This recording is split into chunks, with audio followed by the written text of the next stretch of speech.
Salam alaikum les amis, salam à tous les Marocains du monde entier, à tous les amateurs du football les amis. Bienvenue à vous les amis pour cette vidéo qui va concerner l'actualité de nos Lions.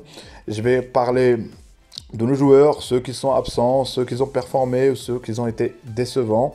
Il n'y a pas que ça aussi, je vais parler aussi concernant la polémique, concernant le match, le fameux match amical que le Maroc va jouer contre le Brésil. Entre guillemets, le Maroc va payer 700 000 euros ou j'ai même vu 1 million d'euros pour jouer contre le Brésil.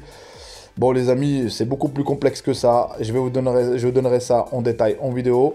Il y a aussi le timing approche concernant la CAN. Et croyez-moi que je suis très confiant concernant la CAN. On va l'organiser Inch'Allah. Donc place à la vidéo. Donc voilà les amis, tout d'abord on va commencer par parler de Ziyech. Ziyech qui a été écarté, ou entre guillemets au repos. L'entraîneur a dit comme quoi certains joueurs avaient besoin de se reposer. Et parmi ces joueurs-là, Ziyech fait partie. Mais franchement, quand j'ai vu le match de Chelsea-Southampton où Chelsea a perdu, j'ai vu quand même la place de Ziyech. Sincèrement, son remplaçant qui a eu la note de 3 et Ziyech qui était important. Et ne pas oublier que son match contre Dortmund, j'ai retrouvé le Ziyech un peu de l'Ajax, qui ont été à l'Ajax. Et franchement, il a fait une top performance. Et franchement, pour moi, qui continue de cette forme-là, et je pense qu'il ne restera pas à Chelsea. Je pense que peut-être qu'il partira, peut-être au PSG, je ne sais pas, peut-être ça va se faire en fin d'année. Mais en tout cas, quand j'ai vu son remplaçant, ce qu'il a fait, il n'y a rien à craindre. Et je pense qu'au match retour, sera titulaire contre Dortmund. Hakimi qui est toujours blessé, mais apparemment c'est mineur. Mais c'est bien qu'il se repose un peu parce que après la Coupe du Monde, il a continué direct, il a repris avec Mbappé. Et on a bien vu que même lui, Mbappé, s'est blessé aussi. Donc c'est pour ça qu'ils ont fait un retour très rapide. Et qui fait que ça tombe au moment qu'il se repose. Et en plus de ça, j'espère qu'il sera là contre le Brésil et le Pérou. Et aussi Aguerd les amis, qui est de retour, sa blessure elle est mineure. J'espère que lui aussi subit les conséquences de la Coupe du Monde. Et je pense que ce repos-là, il est bien mérité pour eux. Et j'espère qu'ils seront là pour nos 2 matchs amicaux. Maintenant, je vais parler de le fameux match Brest-Monaco, où Monaco a gagné 2-1. Je vais parler de Ben Seghir. Il y en a certains qui vont dire, oui, il n'est pas encore international marocain. Mais je pense qu'il le sera, je pense, ce jour-là. Choisira le Maroc. Et il a été titulaire. Il a eu la note de 4,1. Et notamment, il était à l'origine d'une passe clé, la passe clé du premier but de Monaco.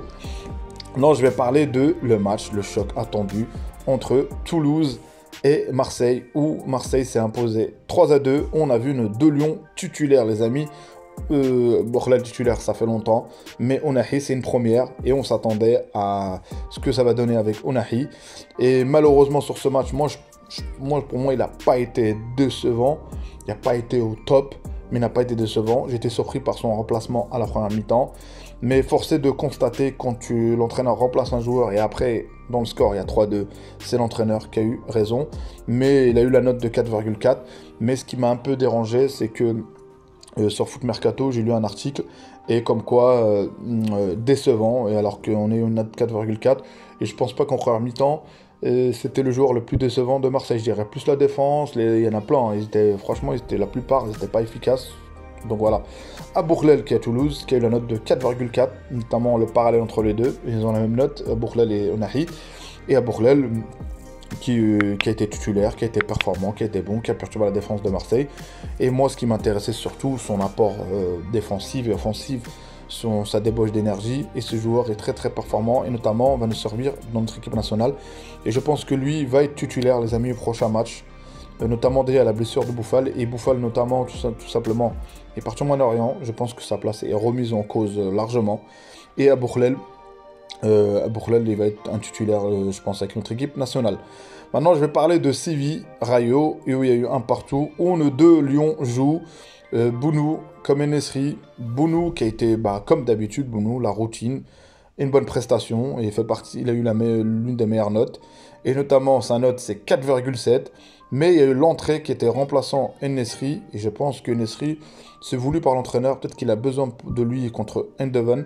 Et Enesri qui a fait une bonne entrée, qui a mis même un but, et sans l'intervention de la VAR, Enesri leur a remis son but, il a fait une bonne entrée, à la limite de hors-jeu. Et apparemment, il y a hors-jeu, dommage pour Enesri. 4,8, il a eu un carton jaune pour protestation. Mais bon, ça fait plaisir, et il progresse notamment dans où il part à la limite de hors-jeu, même techniquement, et ça, franchement, c'est beau pour notre équipe. Maintenant, je vais parler. Partons au championnat italien, où il y a eu la rencontre Fiorentina-Empoli, et aussi la Sampdoria contre Bologne. Donc, il y a nos deux joueurs marocains, Amrabat et Saberi. Pour concernant la Fiorentina, il y a eu un partout. Amrabat a eu la meilleure note de l'équipe, 4,3, donc titulaire pour ce match. Donc voilà, dommage pour la Fiorentina qu'ils n'ont pas gagné encore une fois. Mais bon, moi ce qui m'intéresse c'est la performance d'Amrabat. Mais je pense qu'à la fin de saison, Amrabat partira de la Fiorentina. Peut-être le FC Barcelone, pourquoi pas, espérons, il le méritera en tout cas.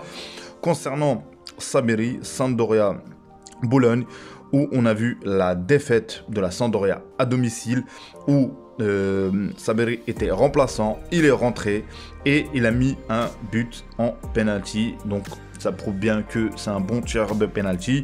Donc voilà, l'essentiel c'est qu'il joue un minimum et il joue. Et je pense que lui aussi partira à la fin de saison. Revenons au championnat espagnol, la Liga, pour concernant nos deux joueurs qui jouent à Valladolid, Yamir et Amala. Et malheureusement pour Amala, qui n'a pas joué du tout sur ce match, il y a eu l'entrée de Ali Amir. Et en plus de ça, une défaite contre Séville, le Betis de Fekir, 2-1. Yamir qui a eu une note de 4,2.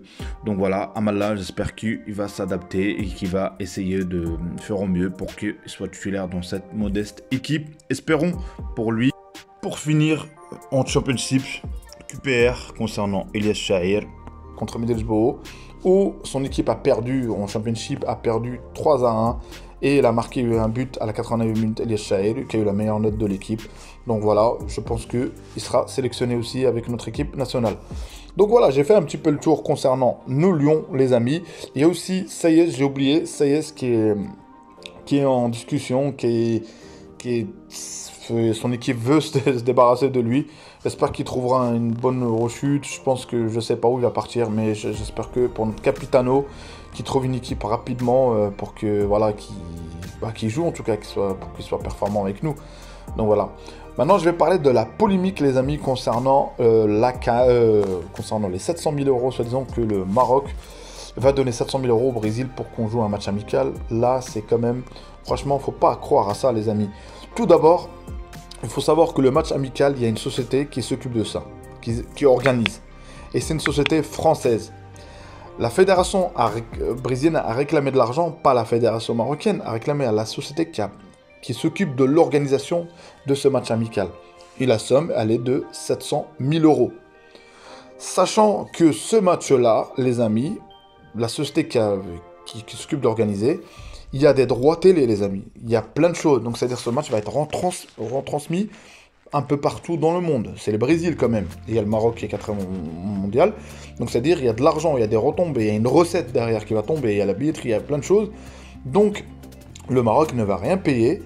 La société française qui a accepté cette somme-là, elle va regarder en point de vue rentabilité. Et c'est rentable pour eux. Je pense que ce match-là, et vu comment il va être retransmis, les chaînes des droits télé dans le monde, on est à plus de 700 000 euros.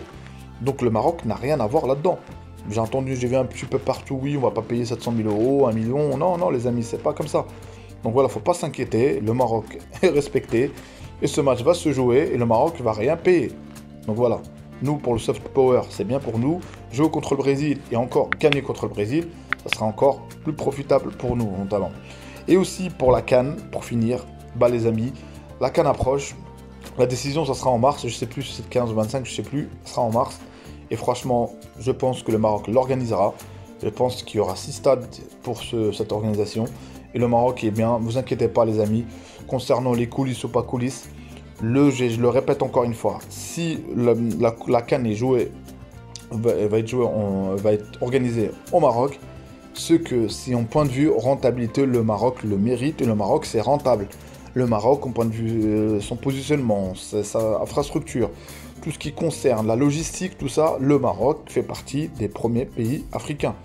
Donc voilà, pour moi, faut pas s'inquiéter, faut pas dire les coulisses ou pas coulisses. Concernant, je pense que les candidats, il y a l'Afrique du Sud, il y a l'Algérie, tout ça, ils ne l'organiseront pas, les amis. Dans le Maroc a déjà de l'influence, et au-delà de ça, ils font pas cette coupe pour nous faire plaisir. C'est parce que le Maroc va être rentabilisé, cette CAN. Donc voilà, c'était tout pour moi les amis. Abdelfoot, j'espère que ce deuxième épisode vous a plu. Donnez votre avis les amis. Ou si vous avez des suggestions ou de corrections que je dois faire dans mes vidéos, tout ça. Je suis preneur les amis, je suis un amateur, donc voilà. Si vous n'êtes pas abonné les amis, abonnez-vous, commentez, likez. À une prochaine vidéo. Salut, salut.